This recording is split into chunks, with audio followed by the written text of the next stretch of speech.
Hello viewers, welcome செய்யறேன் அக்மல் ஃபுட்டுக்கு. இன்னைக்கு ரொம்பவே டேஸ்டியான ரொம்பவே டிஃப்ரெண்ட்டாக நம்ம இந்த சிக்கன் டிக்கா பிரியாணி செஞ்சுருக்கோங்க.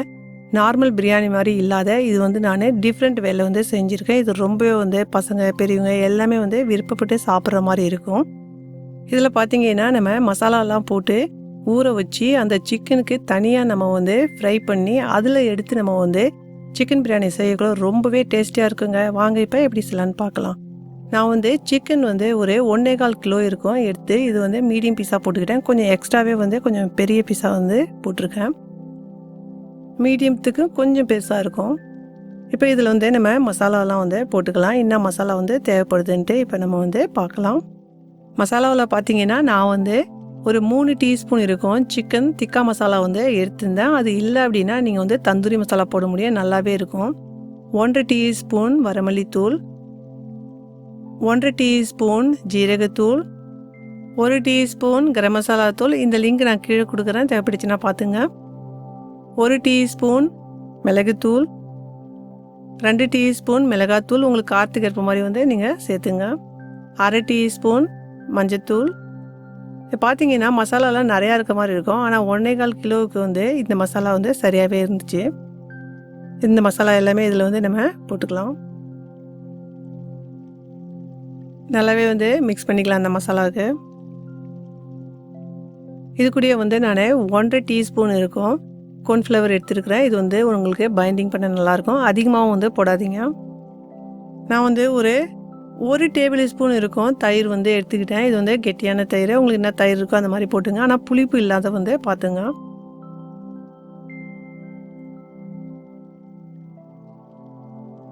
ரெண்டு டீஸ்பூன் லெமன் ஜூஸ்,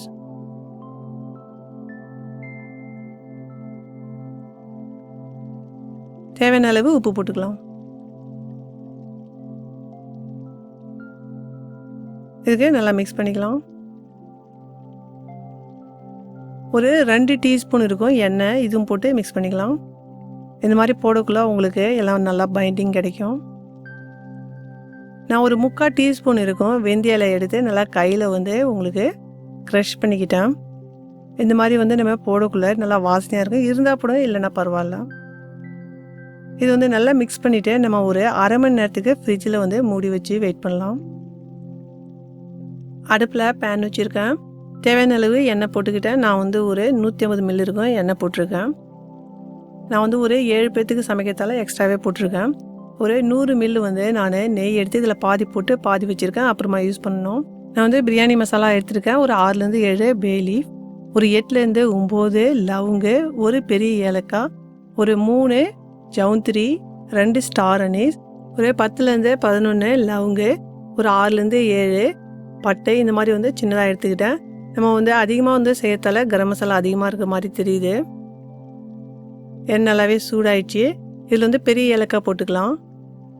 இந்த ஜவுந்திரியும் எல்லாமே போட்டுக்கலாம். மீதி என்ன இருக்கோ இந்த கரம் மசாலாவில் பாதி போட்டு பாதி வைக்கலாம். மறுபடியும் நம்ம யூஸ் பண்ணணும்.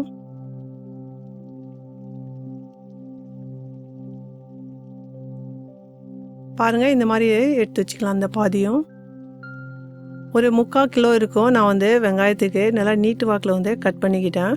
இதுக்கு நல்லாவே நம்ம பொன் உருவலாக நல்லா வறுக்கணும். பிரியாணி வறுவல் நல்லா வறுத்துருந்தால் தான் நல்லாயிருக்கும். ஒரு 1/2 மணி நேரத்துக்கு நம்ம சிக்கனுக்கு நல்லாவே ஊற வச்சுருந்தோம். இப்போ நம்ம எண்ணெயில் பொரிச்சிக்கலாம். எண்ணெய் நல்லாவே சூடாயிடுச்சு. நான் ஒரு 1/4 லிட்டர் மாதிரி போட்டிருக்கிறேன். இது நல்லா ஹை ஃப்ளேமில் வச்சுட்டு நம்ம இதுக்கு பொரிச்சு எடுக்கணும். ஒரு பக்கம் 4 நிமிஷம் நல்லா வேக விடணும், திருப்பக்கூடாது. ஹை ஃப்ளேம்லேயே வைக்கணும். இந்த மாதிரி ஹை ஃப்ளேம்லேயே வேகக்குள்ளே கீழே உங்களுக்கு அந்த டார்க் கலர் கிடைக்கும். இப்போ நம்ம திருப்பி விட்டுக்கலாம். இப்போ திருப்பி விட்டு மறுபடியும் ஒரு 4 நிமிஷத்துக்கு நம்ம வேக வைக்கணும். மூடி எதுவுமே போடக்கூடாது. இந்த மாதிரி 2 பக்கமும் உங்களுக்கு அந்த டார்க் கலர் கிடைக்கக்குள்ள அந்த சிக்கன் சீல் ஆகிற மாதிரி இருக்கும், ஆனால் வெந்து இருக்காது. பாருங்கள், இப்போ நம்ம 2 பக்கமும் 4 நிமிஷத்துக்கு நல்லாவே வேக வச்சுருந்தோம். 2 பக்கமும் உங்களுக்கு நல்லா அந்த கலர் கிடச்சிருக்கு பாருங்கள், கொஞ்சம் டார்க் கலராக. பார்த்தீங்கன்னா தந்தூரி சிக்கன் வாட்டுமே இருக்கும் உங்களுக்கு. இப்போ நம்ம வந்து இதுக்கு வந்து மீடியம் ஃப்ளேமில் வச்சுட்டு இதுக்கு ஒரு 15 நிமிஷத்துக்கு மூடி போட்டு வேக வைக்கணும். அப்பப்போ நடுவில் கொஞ்சம் வந்து கிளறி கொடுங்க. நம்ம தண்ணி எதுவுமே வந்து போடாத ஒரு 15 நிமிஷத்துக்கும் வச்சுருந்தோம். இப்போ பார்த்தீங்கன்னா சிக்கன் வந்து நல்லா வந்து வெந்திருக்கும். இதில் வந்து கொஞ்சம் தண்ணி இருக்கிற மாதிரி இருந்துச்சு அப்படின்னு நினச்சிங்கன்னா கொஞ்சம் நேரத்துக்கு இப்போ மூடி போடாமையே வந்து இதுக்கு வந்து ஒரு 2 நிமிஷத்துக்கு வந்து கொஞ்சம் ட்ரை அவுட் பண்ணிடுங்க. ஏன்னா நம்ம வந்து எண்ணெய் நிறையா போட்டதால் நல்லாவே வந்து அதில் உங்களுக்கு ஃப்ரை ஆகும் சிக்கனு. பாருங்கள், இப்போ வந்து நம்ம வந்து இந்த சிக்கனுக்கு எடுத்துடலாம். இது வந்து ஒரு 90% நல்லா வந்து வெந்திருக்கும். மீதி வந்து அந்த 10% வந்து பார்த்திங்கன்னா நம்ம வந்து தம்முக்கு விடக்குள்ள அதில் வந்து நல்லா வெந்து வந்துடும். 2 பக்கமும் வந்து இந்த மாதிரி வந்து நம்மளுக்கு இந்த டார்க் கலராக இருக்கக்குள்ள தந்தூரி சிக்கன் மாதிரியே உங்களுக்கு ஃபீல் இருக்கும் சாப்பிடக்குள்ள. நம்ம வறுத்து எடுத்தோம் இல்லைங்களா, இப்போ இந்த எண்ணெய்க்கு வந்து நம்ம வந்து யூஸ் பண்ண தேவையில்லை, தனியாக வச்சிடலாம். பாருங்கள், இப்போ வந்து நம்ம அனியன் வறுத்துட்டு இருந்தோம் இல்லைங்களா, இந்த மாதிரி நல்லா வந்து கோல்டன் கலராக வந்து நல்லா நீங்கள் வந்து வறுக்கணும். எவ்வளோ நல்லா வறுக்குறீங்களோ அது வந்து உங்களுக்கு நல்லா டேஸ்ட்டு கொடுக்கும். பாருங்கள், இந்த மாதிரி வந்து இருக்கணும்.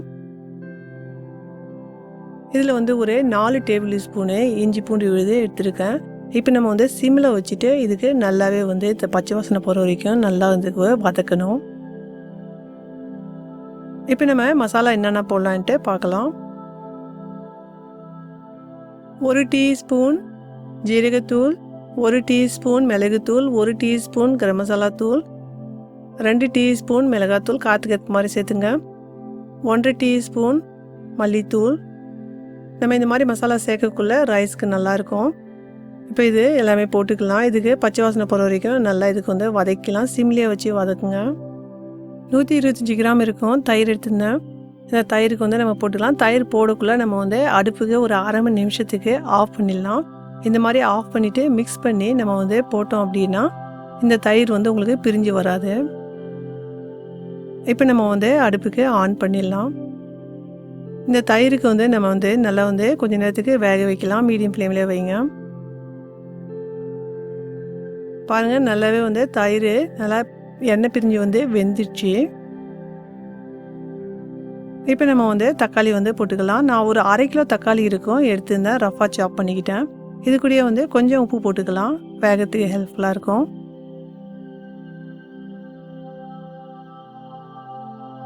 இந்த தக்காளி வேகத்துக்கு நம்ம தண்ணி வந்து அதிகமாக வந்து சேர்க்கக்கூடாது. ஒரு 4 டேபிள் ஸ்பூன் வந்து சேர்த்தா போதும். ஏன்னா வந்து இந்த தக்காளியில் இருக்க ஜூஸ்லேயே வந்து வேகக்குள்ளே உங்களுக்கு நல்ல டேஸ்ட் கிடைக்கும். ஒரு 4லேருந்து 5 பச்சை மிளகா வந்து எடுத்துக்கிட்டேன். இது கொஞ்சம் பெருசாகவே இருந்துச்சு. இது ஸ்ப்ளிட் பண்ணி போட்டுக்கிட்டேன். இப்போ நம்ம வந்து மூடி வச்சு இதுக்கு நல்லா வந்து வேக வைக்கலாம். பாருங்கள், தக்காளிக்கு வந்து நம்ம வேக வச்சுருந்தோம். அப்பப்போ நடுவுலையும் வந்து கிளறியும் வந்து கொடுத்துருந்தோம். புதினா கொத்தமல்லி வந்து ஒரு கைப்பிடி வந்து போட்டுக்கிட்டேன். கொஞ்சம் நல்லா அதிகமாகவே வந்து போடுங்க, நல்லாயிருக்கும் டேஸ்ட்டாக. இது வந்து கொஞ்சம் பொடியாகவே அரிஞ்சிக்கலாம். இதுக்கு வந்து கொஞ்சம் நேரத்துக்கு வதக்கிட்டு இது மூடி வச்சு கொஞ்சம் நேரத்துக்கு வேக விடலாம். பாருங்கள், ஒரு 2 நிமிஷத்துக்கு நான் வேக விட்டுருந்தேன். நல்லாவே வந்து வெந்துச்சு.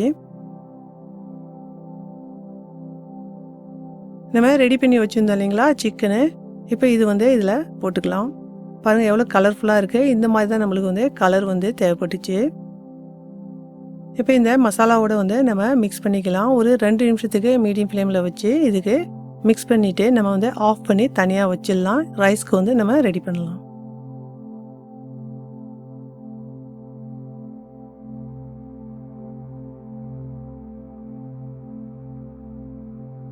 அடுப்பில் பேன் வச்சுருக்கேன். நம்ம நெய் எடுத்து வச்சுருந்தீங்களா மீதி, அதில் வந்து 2 டேபிள் ஸ்பூன் இப்போ வந்து போட்டுக்கலாம். நல்லாவே வந்து சூடாயிடுச்சு. 1 டீஸ்பூன் ஜீரகம் பொரியட்டும். மீதி எடுத்து வச்சுருந்தோம் இல்லைங்களா, இந்த கரம் மசாலாவும் போட்டுக்கலாம், பொரியட்டும். பொடியாக கட் பண்ண புதினா கொத்தமல்லிக்கு வந்து போட்டுக்கலாம். கொஞ்சம் கொஞ்சமாக வந்து போட்டுக்கலாம். கொஞ்சம் நேரத்துக்கு இது வந்து வதக்கி விட்டுக்கலாம். நான் வந்து தண்ணியினுடைய அளவு சொல்லிகிட்ருக்கிறேன். அரிசி பார்த்தீங்கன்னா ஒரு 3/4 கிலோ இருக்கும்.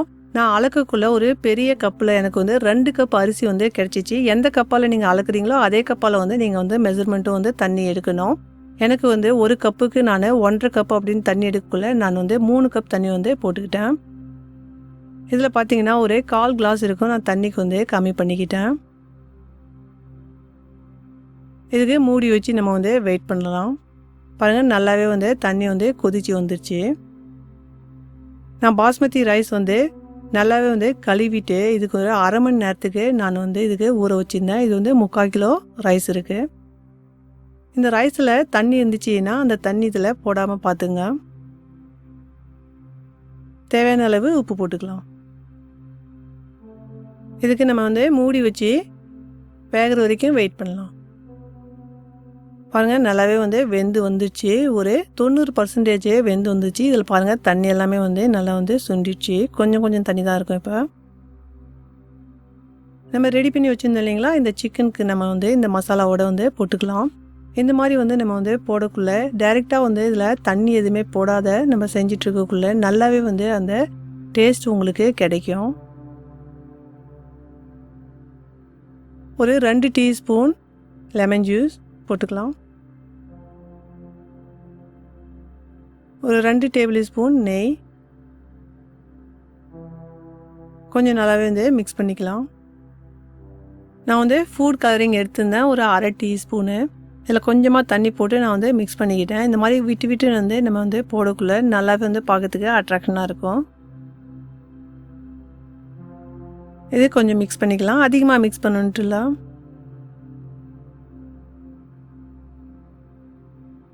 புதினா கொத்தமல்லிக்கு வந்து பொடியாக நறுக்கி கொஞ்சமாக வந்து தூவிக்கலாம். மறுபடியும் கொஞ்சம் ஃபுட் கலரிங் போட்டுக்கலாம். உங்களுக்கு ஃபுட் கலரிங் தேவையில்லை அப்படின்னா குங்குமப்பூ கூட வந்து சேர்த்து போட்டுக்க முடியும். 1 டீஸ்பூன் கரம் மசாலா பவுடர். இந்த மாதிரி கடைசியில் வந்து போடக்குள்ள உங்களுக்கு நல்லா அந்த வாசனை இருக்கும். மறுபடியும் வந்து ஒரு 2 டீஸ்பூன் மாதிரி நம்ம வந்து நெய் சேர்த்துக்கலாம். இதுக்கு கொஞ்சமாக வந்து மிக்ஸ் பண்ணி விட்டுக்கலாம். பாருங்கள், இப்போ நல்லாவே வந்து நம்ம வந்து ரெடி பண்ணிட்டோம். இந்த மாதிரி ஒரு ஃபோயில் எடுத்து 2 லேயர் மாதிரி வந்து செஞ்சு மூடி வச்சிடலாம். ஒரு தோசைக்கல்லுக்கு எடுத்து நல்லா வந்து சூடு பண்ணிக்கிட்டேன். இப்போ வந்து ஒரு 15 நிமிஷத்துக்கு நம்ம சிம்மில் வச்சு வெயிட் பண்ணலாம். பாருங்கள், நல்லாவே வந்து தமுக்கு விட்டாச்சு. ஒரு 15 நிமிஷத்துக்கு அப்புறம் பார்க்கலாம் எவ்வளோ வந்து சூப்பராக ரெடி ஆகிடுச்சு. பாருங்கள், ரைஸ் எதுவுமே வந்து குழையில. நம்ம வந்து இந்த மாதிரி சிக்கனுக்கு வந்து ரெடி பண்ணி இதில் வந்து மிக்ஸ் பண்ணக்குள்ளே அவ்வளோ டேஸ்டியாக இருக்கும். சிக்கனும் அந்த ரைஸுமே வந்து உங்களுக்கு நல்லா டேஸ்டியாக இருக்கும். இதே மாதிரி வந்து நீங்களும் வந்து வீட்டில் வந்து செஞ்சு பாருங்கள். உங்களுக்கு எப்படி வந்துச்சுன்னு எனக்கு வந்து மறக்காத காமெண்ட்டில் காமெண்ட் பண்ணுங்கள். இந்த ரெசிபி பிடிச்சிருந்தா மறக்காத ஃபேமிலி அண்ட் ஃப்ரெண்ட்ஸோட ஷேர் பண்ணுங்கள். ஃபஸ்ட் டைம் வாட்ச் பண்ணுற வியூவராக இருந்தீங்கன்னா மறக்காத சப்ஸ்கிரைப் பண்ணுங்கள். பாருங்கள், இந்த சிக்கனில் இந்த மாதிரி வந்து நம்மளுக்கு கலர் கிடைக்கக்குள்ள இது வந்து தந்தூரி சிக்கன் சாப்பிட்ற மாதிரியே வந்து ஒரு ஃபீல் இருக்கும். நல்லாவே வந்து அந்த டேஸ்ட் இருக்கும். சிக்கன்லேயும் அந்த ரைஸ்லேயும் பார்த்தீங்கன்னா அவ்வளோ நல்லா டேஸ்ட் இருக்கும். இதே மாதிரி வந்து நீங்களும் வந்து வீட்டில் செஞ்சீங்கன்னா இதே டேஸ்ட்டு உங்களுக்கும் வந்து கிடைக்கும். இது பாருங்கள், இது வந்து நம்ம எப்போ பார்த்தாலும் சேம் பிரியாணி வந்து சாப்பிட்றதோட இந்த மாதிரி டிஃப்ரெண்ட்டாக வந்து செய்யக்குள்ள அந்த டேஸ்ட்டு வந்து உங்களுக்கு டிஃப்ரெண்ட்டாக ஃபீல் பண்ண முடியும். இந்த பிரியாணி பார்த்தீங்கன்னா ஒரு 7 பேர் வந்து சாப்பிட முடியும். நீங்கள் வந்து கம்மியாக வந்து சமைக்கணும் அப்படின்னு நினச்சிங்கன்னா இதில் வந்து பாதியாக வந்து டிவைட் பண்ணி வந்து நீங்கள் சமைக்க முடியும். பாருங்கள், ஒரு டேஸ்டியான இஃப்தார் ரெசிபி வந்து நம்ம ரெடி பண்ணிட்டோம். இந்த ரெசிபி பிடிச்சிருந்தா மறக்காதவங்க உறவினர்களோடைய வந்து ஷேர் பண்ணுங்கள். Enjoy your food.